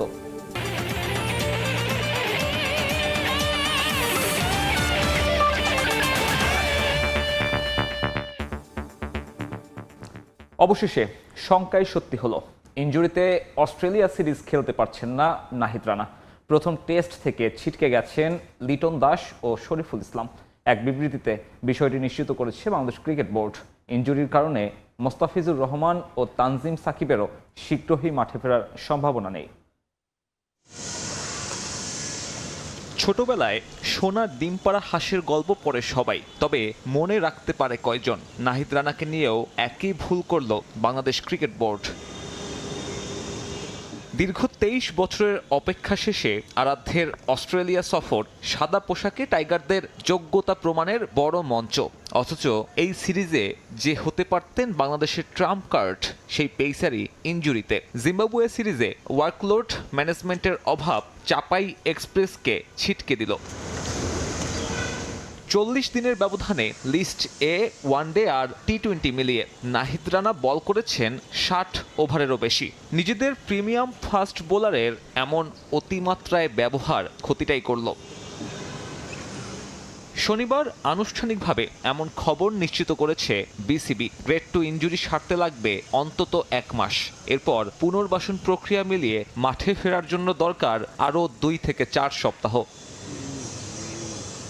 শুধু নাহিদ রানা নয়, সিরিজের প্রথম ম্যাচে পাওয়া যাচ্ছে না লিটন দাস আর শরীফুল ইসলামকে। সিঙ্গাপুরে চিকিৎসা শেষে অনুশীলনে ফেরার জন্য অপেক্ষা করতে হবে এলকেডির। 13ই আগস্ট তার ফিটনেস টেস্ট। সে পরীক্ষায় উতরালে দ্বিতীয় টেস্টে পাওয়ার আশা লিটনকে ঘিরে।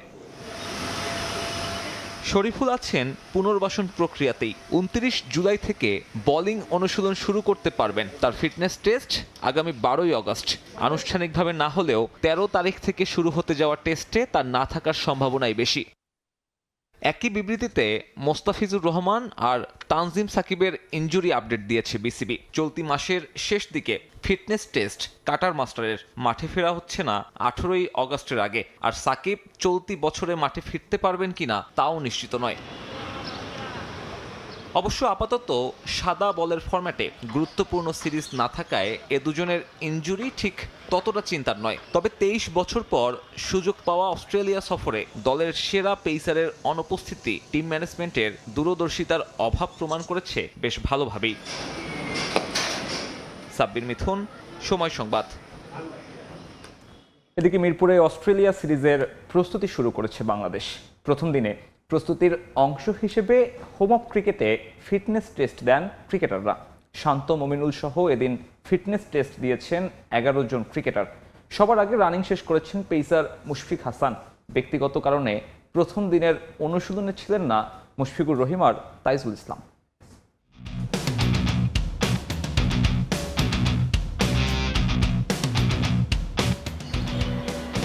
টানা 23 বছর পর বহুল প্রতীক্ষিত অজি সফর। বাংলাদেশ দলে একের পর এক ইনজুরির দুশ্চিন্তা, তাই কঠিন এই চ্যালেঞ্জের আগে ফিটনেসে বিন্দুমাত্র ছাড় দিতে রাজি নয় টিম ম্যানেজমেন্ট। মিরপুরের হোম অফ ক্রিকেটে ফিটনেস পরীক্ষার মধ্য দিয়েই শুরু হলো টাইগারদের অস্ট্রেলিয়া সফরের আনুষ্ঠানিক প্রস্তুতি। আর এদিনের এই ফিটনেস পরীক্ষায় নজর কেড়েছেন পেসার মুশফিক হাসান। সবাইকে টেক্কা দিয়ে সবার আগে রানিং সেশন সম্পূর্ণ করেন তরুণ পেসার। এর আগে মিরপুরের খুব সকালে মিষ্টি রোদে প্রথম দিনে অধিনায়ক শান্ত, নাইম, জয়, হাসান, সাদমান, খালেদ, মুরাদ সহ ফিটনেস টেস্ট দেন জাতীয় দলের 11 ক্রিকেটার। দেশীয় ট্রেনারদের অধীনে সবাই এই ফিটনেস পরীক্ষায় পাশ করেছেন। শুরুতে না হলেও পরবর্তীতে এসে আলাদাভাবে নিজের ফিটনেস পরীক্ষা দেন পেসার শরীফুল ইসলাম। তবে ব্যক্তিগত কারণে প্রথম দিনের এই ফিটনেস সেশনে উপস্থিত ছিলেন না অভিজ্ঞ মুশফিকুর রহিম, ছিলেন না স্পিনার তাইজুল ইসলামও। তবে বিসিবির বার্তা পরিষ্কার, অস্ট্রেলিয়া সফরের আগে ফিটনেস পাবে সর্বোচ্চ অগ্রাধিকার। তাই বাকি যারা আছেন সবাইকে দিতে হবে এই ফিটনেস পরীক্ষা। রানিং পর্ব শেষে আবার বাংলাদেশ এ দলের সঙ্গে ফিল্ডিং সেশনে অংশ নেন মাহমুদুল হাসান জয় ও খালেদ আহমেদ সহ বেশ কয়েকজন। ক্যাচিং থেকে শুরু করে গ্রাউন্ড ফিল্ডিং, অস্ট্রেলিয়ার কন্ডিশনে নামার আগে এই ডিপার্টমেন্টও বেশ গুরুত্বপূর্ণ। প্রথম দিনের করা টেস্টের পর এবার পুরোপুরি কন্ডিশনিং ও স্কিল ট্রেনিংয়ে মনোযোগ দেবে টাইগাররা। ইনজুরি বোঝা মাথায় নিয়ে কঠিন কন্ডিশন সামলে অস্ট্রেলিয়ার মাটিতে ভালো কিছু করার স্বপ্নে বোধ লাল সবুজের প্রতিনিধিরা। তামিম হোসেন, সময় সংবাদ, ঢাকা। শেষ হলো নতুন কুড়ি স্পোর্টস ফুটবলের সেমিফাইনাল পর্ব। চূড়ান্ত হয়েছে ফাইনালের 4 দল। বালক বিভাগে ফাইনালের টিকিট কেটেছে সিলেট ও ময়মনসিংহ অঞ্চল, আর বালিকা বিভাগে 27 তারিখের ফাইনালে মুখোমুখি হবে রাজশাহী আর রংপুর। টানা বৃষ্টিতে মাঠ ক্ষতিগ্রস্ত হওয়ায় সেমিফাইনালের আগে বদলে যায় নতুন কুড়ি স্পোর্টস ফুটবলের ম্যাচ ভেন্যু। আর্মি স্টেডিয়ামের খেলা চলে আসে মোহাম্মদপুর শারীরিক শিক্ষা কলেজ মাঠে। বালক বিভাগের প্রথম সেমিফাইনালে শুরু থেকেই আক্রমণাত্মক ফুটবল খেলে সিলেট অঞ্চল। বরিশাল অঞ্চলের বিপক্ষে 3-1 গোলের বড় জয় তুলে নিয়ে তারা ফাইনালে নিজেদের আসন নিশ্চিত করেছে। সিলেটের জয়ের মূল নায়ক ছিলেন নাফিসুজ্জামান জিহাদ। ম্যাচে জোড়া গোল করে নিজের চমৎকার নৈপুণ্য দেখান এই খুদে ফুটবলার। অন্যদিকে দ্বিতীয় সেমিফাইনালে ময়মনসিংহ অঞ্চল 1-0 গোলে হারিয়েছে শক্তিশালী রংপুর অঞ্চলকে। প্রতিদ্বন্দ্বিতাপূর্ণ এই ম্যাচের প্রথমার্ধের 21 মিনিটে ময়মনসিংহের পক্ষে জয়সূচক গোলটি করেন মিডফিল্ডার রাতুল মোরল, যা শেষ পর্যন্ত ম্যাচের ভাগ্য নির্ধারণ করে দেয়। বালিকা বিভাগের প্রথম সেমিফাইনালে খুলনা অঞ্চলকে 2-0 গোলে পরাজিত করে ফাইনালে জায়গা করে নিয়েছে রাজশাহী অঞ্চল। ম্যাচটি বেশ জাঁকজমকপূর্ণ ছিল। খুলনার রক্ষণভাগ ভেদ করে ম্যাচের 57 মিনিটে প্রথম গোলটি করেন ফারিহা। এরপর ম্যাচের অতিরিক্ত সময়ে আরও একটি গোল করে দলের জয় নিশ্চিত করেন জিন্নাত মেহরুন। এদিকে বালিকা বিভাগের দ্বিতীয় সেমিফাইনালে ময়মনসিংহ অঞ্চলকে 1-0 গোলে হারিয়ে ফাইনালের টিকিট কেটেছে রংপুর অঞ্চল। ম্যাচের দ্বিতীয়ার্ধের 11 মিনিটে রংপুরের হয়ে গুরুত্বপূর্ণ এবং জয়সূচক গোলটি উপহার দেন স্মৃতি কিস্কু। 27 জুলাই ফাইনালে আর্মি স্টেডিয়ামে বালক ও বালিকা বিভাগের শিরোপা লড়াইয়ে নামবে এই 4 দল। নিয়ন মোহাইমিন, সময় সংবাদ। ফুটবল ম্যাচে নেই স্ট্রেচার, অ্যাম্বুলেন্স কিংবা দ্রুত চিকিৎসার কোনো ব্যবস্থা। বড় ইনজুরিতে সতীর্থদের কাঁধে ভর করে কিংবা রিকশায় করে হাসপাতালে যাচ্ছেন খেলোয়াড়রা। 200 কোটি টাকার নতুন কুড়ি টুর্নামেন্ট প্রশংসার পাশাপাশি রয়েছে এমন অব্যবস্থাপনার চিত্র। ম্যাচ অফিসিয়ালরা বলছেন প্রথমবার হওয়ায় কিছু ত্রুটি রয়ে গেছে। দেশের তৃণমূল থেকে নতুন প্রতিভা তুলে আনতে নতুন কুড়ি স্পোর্টস আয়োজন। শহর থেকে গ্রাম ক্রীড়াঙ্গনে সাড়া ফেলেছে ব্যাপক, তবে আলোর নিচেই যেন অন্ধকার। ফুটবলের সেমিফাইনাল অনুষ্ঠিত হয় রাজধানীর শারীরিক শিক্ষা কলেজ মাঠে। রংপুর ও ময়মনসিংহ ম্যাচে দুই ফুটবলারের মধ্যে সংঘর্ষে মাথা ফেটে ইনজুরি, কিন্তু মাঠে নেই স্ট্রেচার, নেই অ্যাম্বুলেন্স। এমন জাতীয় পর্যায়ের টুর্নামেন্টের আয়োজকদের খামখেয়ালিপনায় শুরুতেই ক্যারিয়ার থমকে যেতে পারে বলে ভয় পাচ্ছেন খুদে ফুটবলাররা। প্লেয়ারদের যে ব্যথা ইনজুরি হয়, তার যদি চিকিৎসা না নেওয়া হয় তাহলে তো ফ্যামিলি দিতে চাইবে না। ব্যান্ডেজ যে করবে এটার কোনো ব্যবস্থা ছিল না, ছিল শুধু একটু আইস। এই আইস কি কাটার ভিতর কি আইস দেয়? আইস দেওয়া হয় না তো, এটা একটু ব্যান্ডেজ ট্যান্ডেজ করলে তাহলে রক্ত বন্ধ হবে। ওরা গিয়ে আইস ধরে রেখেছে। ডক্টর ডাকতেছি, ডক্টর আসে নাই। অনেকটা ওই রংপুরের মেয়ের অনেকটা রক্ত পড়ছে, আবার প্লাস আমাদের মেয়েও ব্যথা পাইছে। ইনজুরি গুরুতর হওয়ায় দ্রুত চিকিৎসা নেওয়ার জন্য খেলোয়াড়রা কেউ সতীর্থদের কাঁধে ভর দিয়ে মাঠ ছেড়েছেন, কাউকে বা রিকশায় করে নেওয়া হয়েছে। এই অব্যবস্থাপনা দেখে হতাশ টুর্নামেন্টে অংশ নেওয়া বিভিন্ন দলের কোচরা। ফুটবলের প্রত্যেকটা জিনিস আপনার প্রয়োজন, যখন খেলোয়াড়রা খেলবে এটাকে সেফটির জন্য অ্যাটলিস্ট ফার্স্ট এড। ভালো খেলোয়াড় যদি একটা ইনজুরি হওয়ার পর যদি ট্রিটমেন্টটা না পায় সেভাবে, তাহলে তো সে পরবর্তীতে মাঠে খেলতে পারবে না।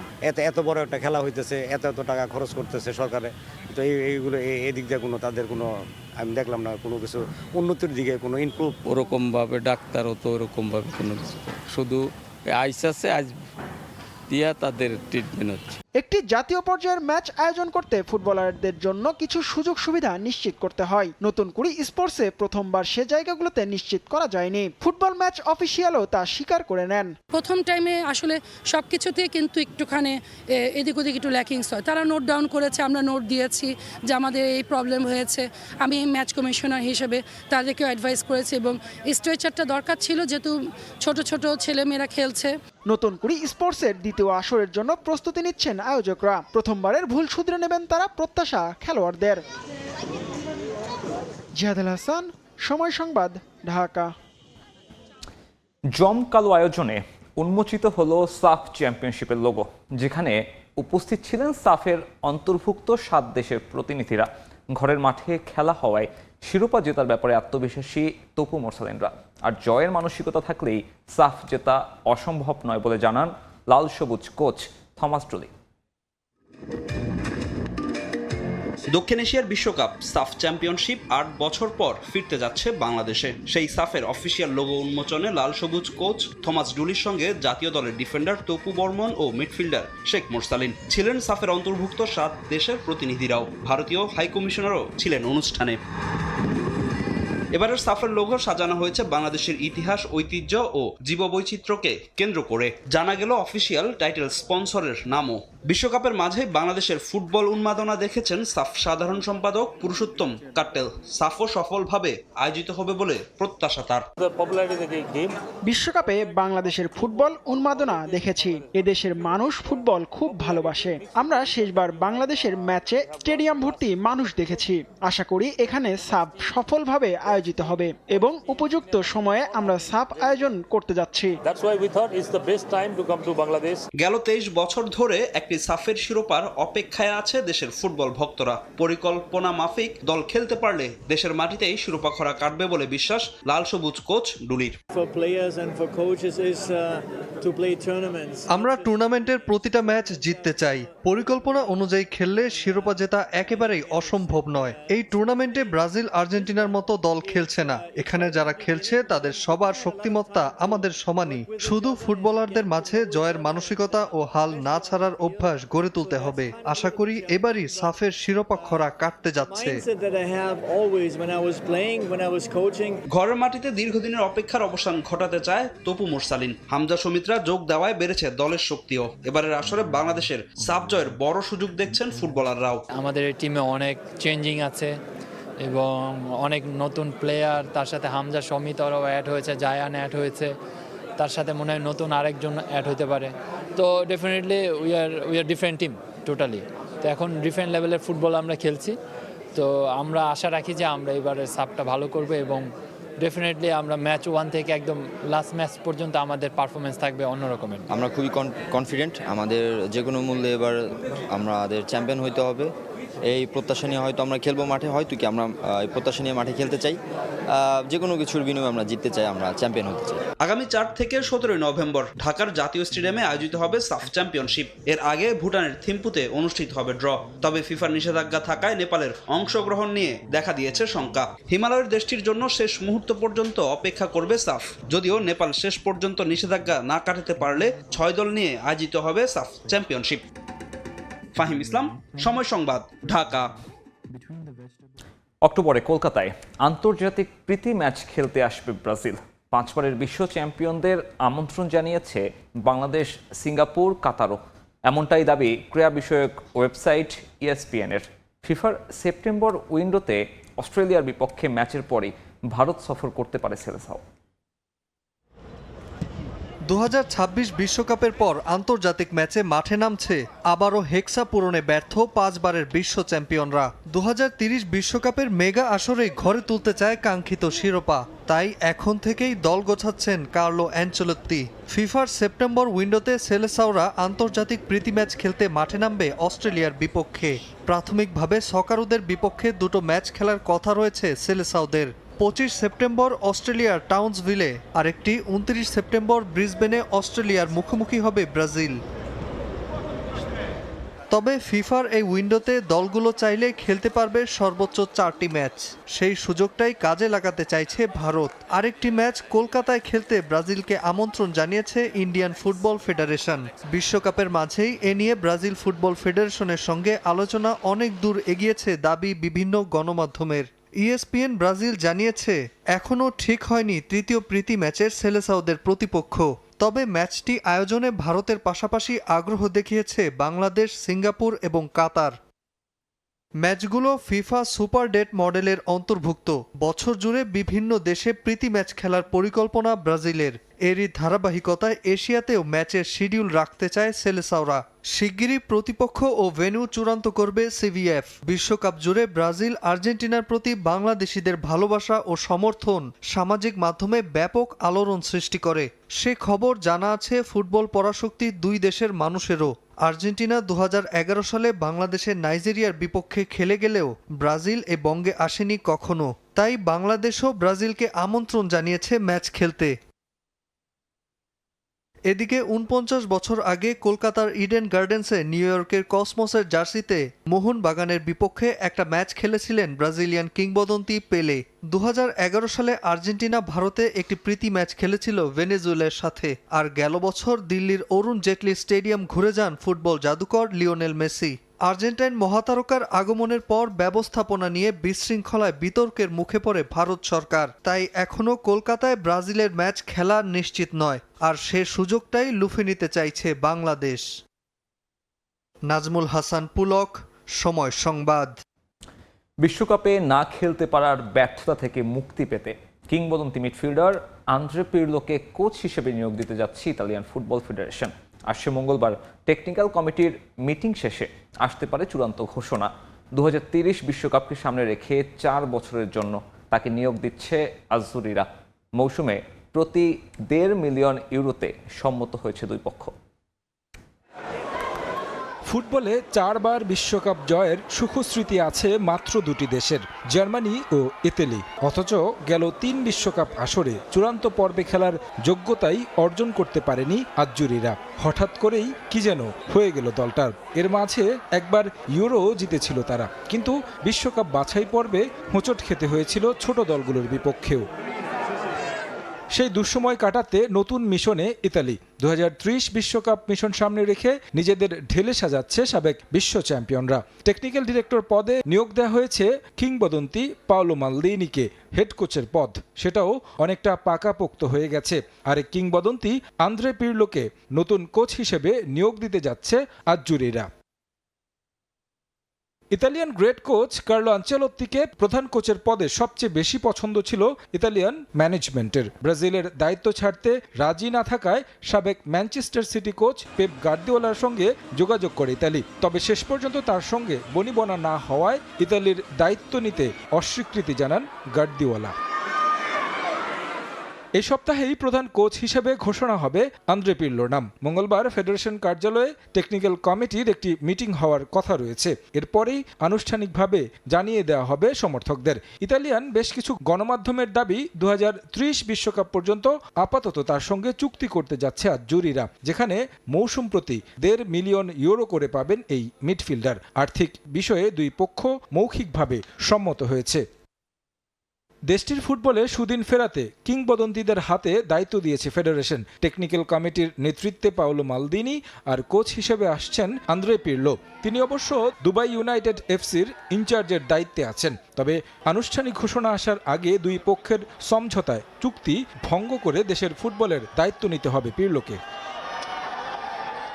পেশাদার ফুটবলকে বিদায় নেয়ার পর 2020 সালে ইতালিয়ান ক্লাব ইউভেন্টাসের অনূর্ধ্ব 23 দলের কোচের দায়িত্ব নেন তিনি। 2020-21 মৌসুমে মূল দলের দায়িত্ব নিয়ে উপহার দিয়েছেন কোপা ইতালিয়া। এরপর কাজ করেছেন আরও 3টি ক্লাবে। এবার তার হাত ধরে দেশের ফুটবলে সুদিনের অপেক্ষায় ইতালিয়ানরা। তারেক হাসান শিমুল, সময় সংবাদ। খেলার সময় আরও থাকছে।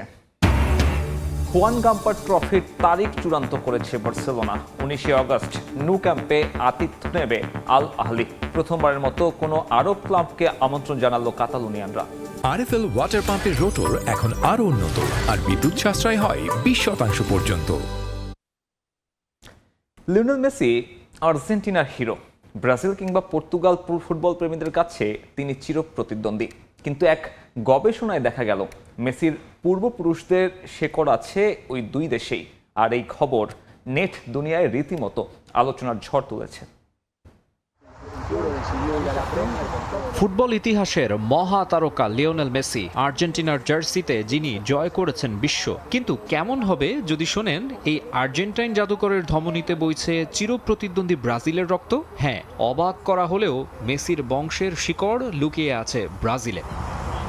জানা গেছে মেসির মায়ের দিকের পূর্বপুরুষদের একটি অংশ পর্তুগিজ বংশোদ্ভূত। 19 শতকের শেষ দিকে তার পর্তুগিজ পূর্বপুরুষরা ব্রাজিলে গিয়ে স্থায়ীভাবে বসবাস শুরু করেন। পরবর্তীতে তারা ব্রাজিলের বেলো হরিজন্তে অঞ্চল থেকে আর্জেন্টিনার রোজারিওতে স্থানান্তরিত হন। অর্থাৎ মেসির নানির পরিবার একটা লম্বা সময় ব্রাজিলের মাটিকে নিজেদের ঘর বানিয়েছিল। ফুটবল বিশ্বে আর্জেন্টিনা ও ব্রাজিলের চিরবৈরিতা সর্বজন বিদিত। মাঠের লড়াইয়ে যেখানে এক চুল ছাড় দিতে রাজি নয় কোনো পক্ষ, সেখানে মেসির এই ব্রাজিলিয়ান রুট যেন এক অদ্ভুত মেলবন্ধন। ফুটবল বিশ্লেষকরা মজা করে বলেন, ব্রাজিলের সেই সাম্বা ফুটবলের ছন্দই হয়তো মেসির পায়ে আর্জেন্টিনার হয়ে কথা বলে।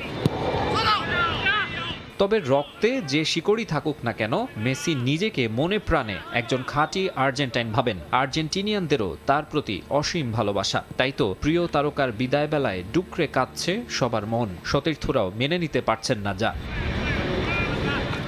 2022 সালে বিশ্বকাপ জয়ের মিশনে মেসির সঙ্গী ছিলেন লিয়ান্দ্রো পারেদেস। এবারের আসরেও কাঁধে কাঁধ মিলিয়ে লড়াই করেছেন। ফাইনাল শেষে ফিরে এরই মধ্যে ক্লাবের হয়ে মাঠেও নেমেছেন। সেখানেই গণমাধ্যমে বিশ্বকাপ অভিজ্ঞতা জানাতে গিয়ে পারেদেস বলেছেন, হয়তো আকাশি সাদা জার্সিতে শেষ ম্যাচটা খেলে ফেলেছেন মেসি। টিমমেটদের জন্য মেনে নেওয়া কষ্টকর হলেও মনে মনে সিদ্ধান্তটা হয়তো নিয়েই ফেলেছেন এলেন 10। মাকসুম আলম খান, সময় সংবাদ। আবারও স্বাগত খেলার সময়। বিশ্বকাপের রেশ কাটতে না কাটতেই আবারও চাঙ্গা হয়ে উঠেছে ইউরোপিয়ান ক্লাব ফুটবলের আঙিনা। 2026-27 মৌসুমের জন্য অধীর আগ্রহে অপেক্ষা করছেন ফুটবল প্রেমীরা। 15 আগস্ট লা লিগা দিয়ে পর্দা উঠবে ইউরোপিয়ান টপ 5 লিগের। এপিএল শুরু হবে 21 তারিখ। শীর্ষ 5 লিগের বাকি 3টিও মাঠে গড়াবে আগামী মাসেই। বিশ্বকাপের ক্লান্তি কাটিয়ে নতুন উদ্যমে মাঠে নামার প্রস্তুতি নিচ্ছে বিশ্বের বড় বড় ক্লাব ও তারকা ফুটবলাররা। ক্লাব ফুটবলের সবচেয়ে জনপ্রিয় আসর ইংলিশ প্রিমিয়ার লিগের দিকেই নজরটা বেশি। খেলোয়াড়দের পর্যাপ্ত বিশ্রামের কথা বিবেচনা করে এবারের আসরটি স্বাভাবিকের চেয়ে একটু পিছিয়ে মাঠে গড়াচ্ছে আগামী 21 আগস্ট থেকে। উদ্বোধনী ম্যাচেই এমিরেটস স্টেডিয়ামে মুখোমুখি হবে চ্যাম্পিয়ন আর্সেনাল ও প্রিমিয়ার লিগে জায়গা করে নেয়া কোভেন্ট্রি সিটি। এছাড়া প্রথম রাউন্ডের হাই ভোল্টেজ ম্যাচে নিউক্যাসল ইউনাইটেডের মুখোমুখি হবে লিভারপুল। অফিসিয়াল ফিক্সচার অনুযায়ী মোট 38 রাউন্ডের দীর্ঘ লড়াইয়ের পর্দা নামবে 2027 সালের 30 মে।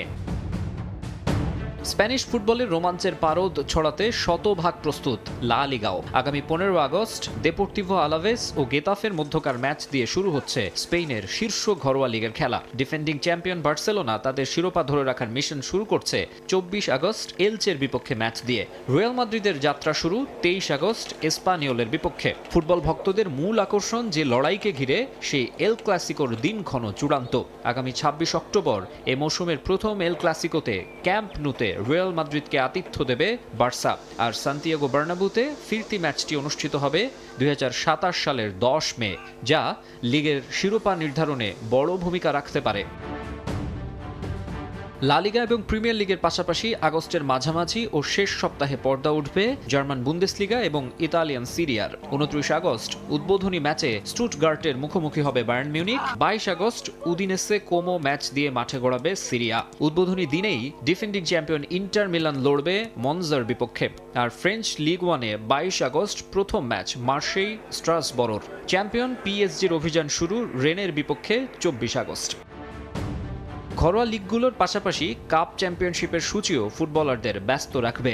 আগামী 8 সেপ্টেম্বর শুরু হতে যাচ্ছে ইউরোপ সেরার লড়াই, ইউএফএ চ্যাম্পিয়ন্স লিগের লিগ পর্ব। নতুন সাইনিং, নতুন কোচিং কৌশল আর ক্লাবগুলোর শ্রেষ্ঠত্বের লড়াই, সব মিলিয়ে আরেকটি রুদ্ধশ্বাস ফুটবল মৌসুম উপভোগের অপেক্ষায় কোটি কোটি ভক্ত। মাকসুম আলম খান, সময় সংবাদ। নতুন মৌসুমে ক্লাব ফুটবলের বাজারে চলছে দল বদলের হাওয়া। রিয়াল মাদ্রিদের অর্লিয়ে চুয়ামেনিকে চাইছে ম্যানচেস্টার ইউনাইটেড। অন্যদিকে ব্রুনো গিমারেসের আর্সেনালে যোগ দেওয়া অনেকটাই নিশ্চিত।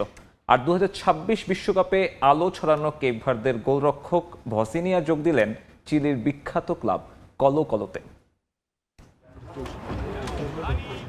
মাঝমাঠের শক্তি বাড়াতে রিয়াল মাদ্রিদের ফরাসি তারকা অর্লিয়ে চুয়ামিনিকে দলে নিতে চায় ম্যানচেস্টার ইউনাইটেড। ক্যাসিমিরোর বিদায় ও উগার্তের ইনজুরির কারণে রেড ডেভিলদের একজন রক্ষণাত্মক মিডফিল্ডার প্রয়োজন।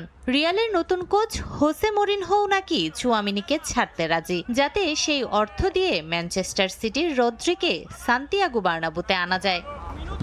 লন্ডনেও চলছে হাই প্রোফাইল দলবদলের প্রস্তুতি। দলবদল বিশেষজ্ঞ ফেব্রিজিও রোমানোর মতে নিউক্যাসল ইউনাইটেডের ব্রাজিলিয়ান মিডফিল্ডার ব্রুনো গিমারেসের সঙ্গে ব্যক্তিগত শর্তে সম্মত হয়েছে আর্সেনাল। কোচ মিকেল আর্তেতার পছন্দের এই খেলোয়াড়ের জন্য প্রায় 70 মিলিয়ন পাউন্ডের প্রস্তাব করেছে গানাররা। নিউক্যাসল প্রথমে রাজি না হলেও আলোচনা চালিয়ে যেতে আত্মবিশ্বাসী আর্সেনাল।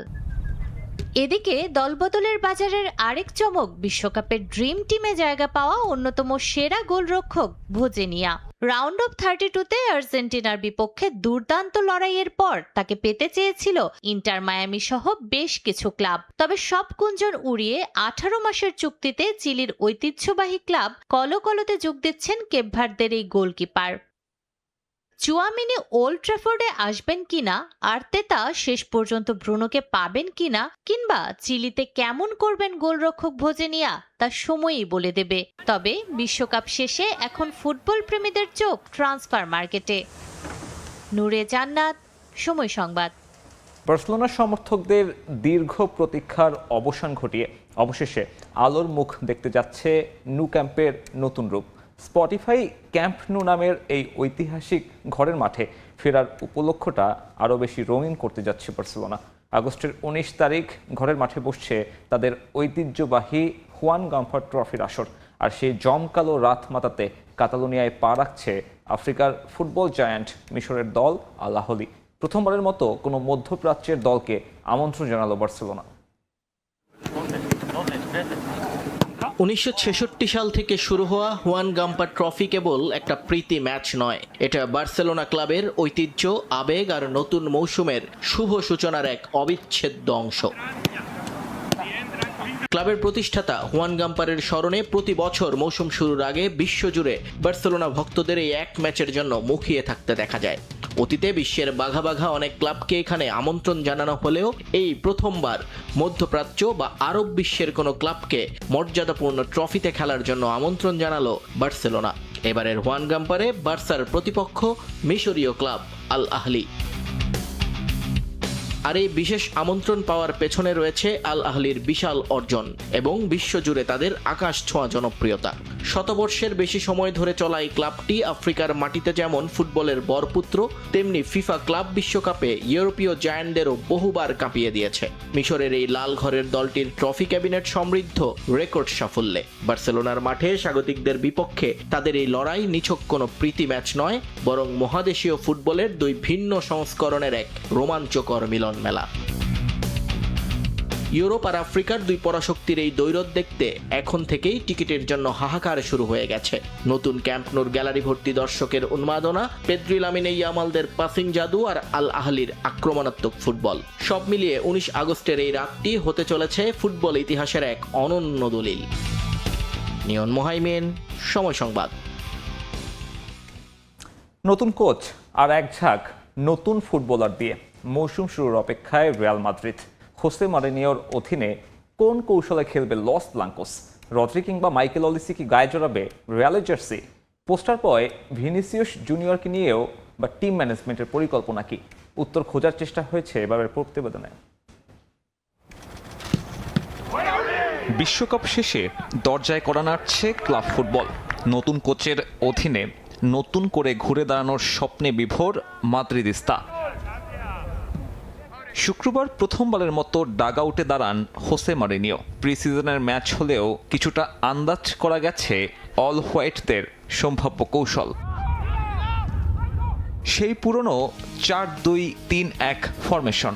এবারের ট্রান্সফার উইন্ডোতে রিয়াল যদি আর কোনো সাইনিং নাও করে, তাতে লাইন আপটা হবে কিছুটা এমন। কাগজে কলমে মন্দ নয়, তবে মাঠের খেলায় কাজ করবে তো।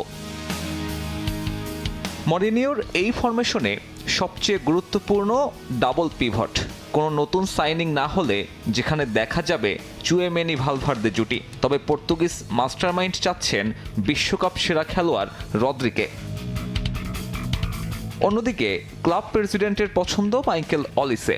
দুজনের সাইনিং আসলেই যদি সম্ভব হয়, তাহলে রিয়ালের ফরমেশন দাঁড়াবে এমন। যদিও ভিনিকে রেখে এমন ড্রিম 11 আসলেই কি সম্ভব?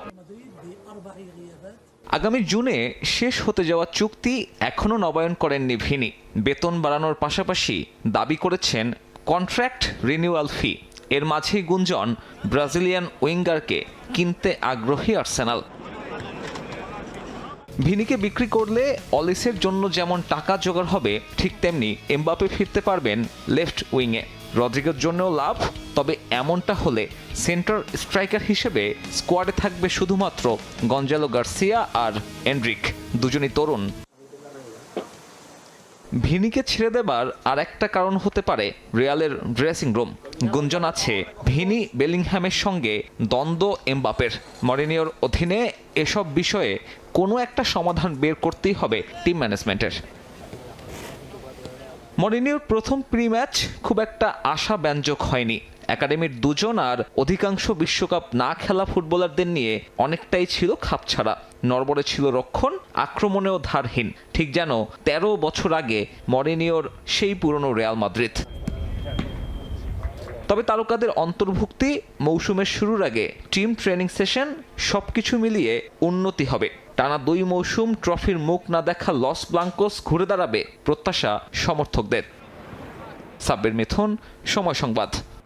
আর্জেন্টিনাকে হারিয়ে বিশ্বকাপ জেতায় এবার দেশটির সর্বোচ্চ রাষ্ট্রীয় সম্মাননা পেতে যাচ্ছে স্প্যানিশ ফুটবল দল। শুধু পুরুষ দলই নয়, অর্ডার অব সিভিল মেরিট পেতে যাচ্ছে বিশ্বকাপ জয়ী স্প্যানিশ নারীরাও। দেশটির মন্ত্রী পরিষদ বৈঠকে নেওয়া হয়েছে এমন সিদ্ধান্ত। বিশ্বকাপের মূল মঞ্চে স্প্যানিশ ফুটবলারদের মানসিকতার প্রশংসা করা হয় স্পেনের মন্ত্রী পরিষদের বৈঠকে।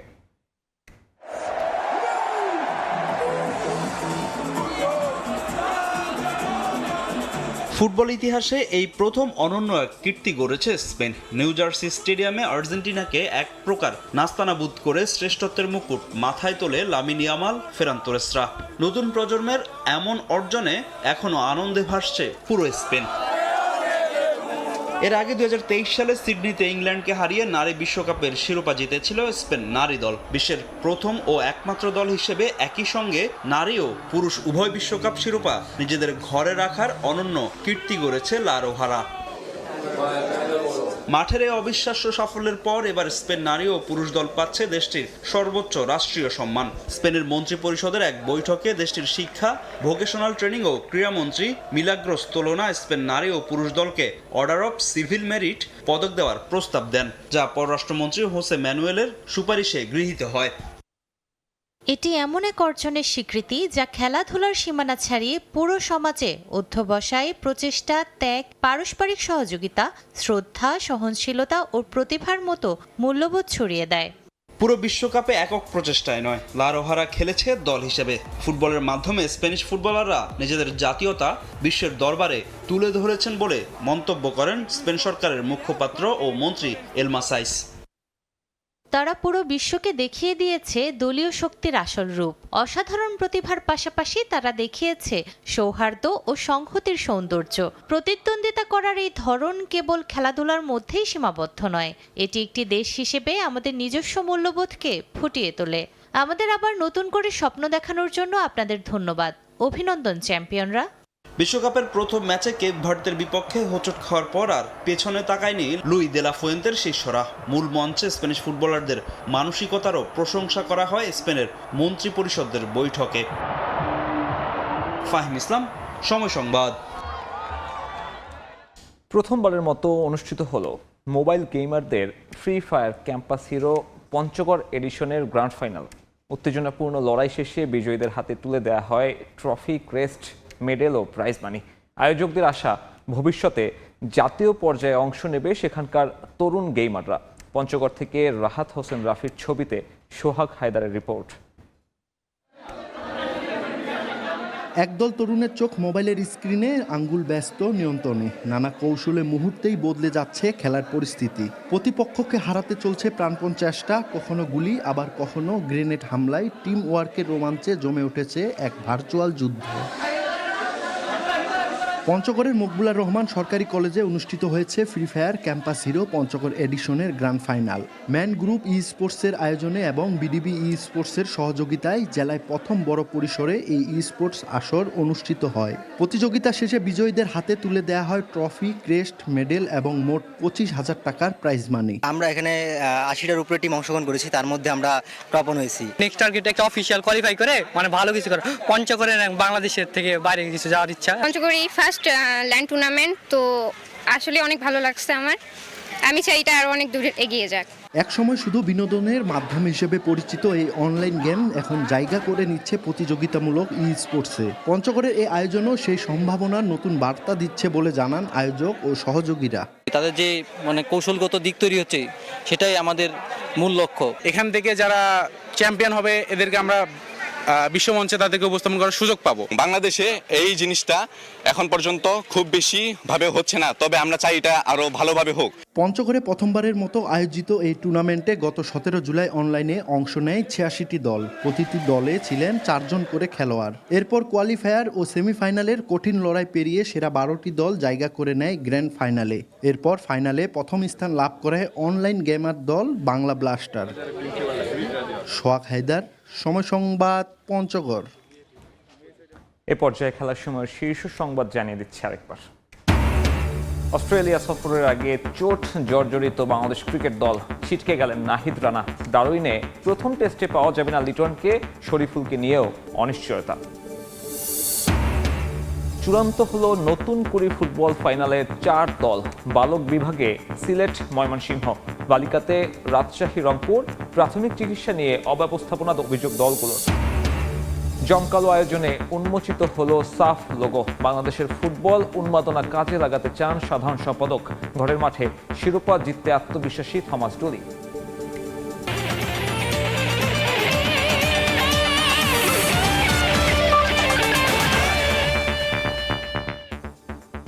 এই ছিল খেলার সময়। এরপর প্রবাসের সময় সঙ্গে থাকবেন জিন্নাত আরা যশোয়া। মিথুন, আপনাকে ধন্যবাদ। প্রবাসের সময় নিয়ে আসছি কিছুক্ষণ পর, সঙ্গেই থাকুন সময়ের।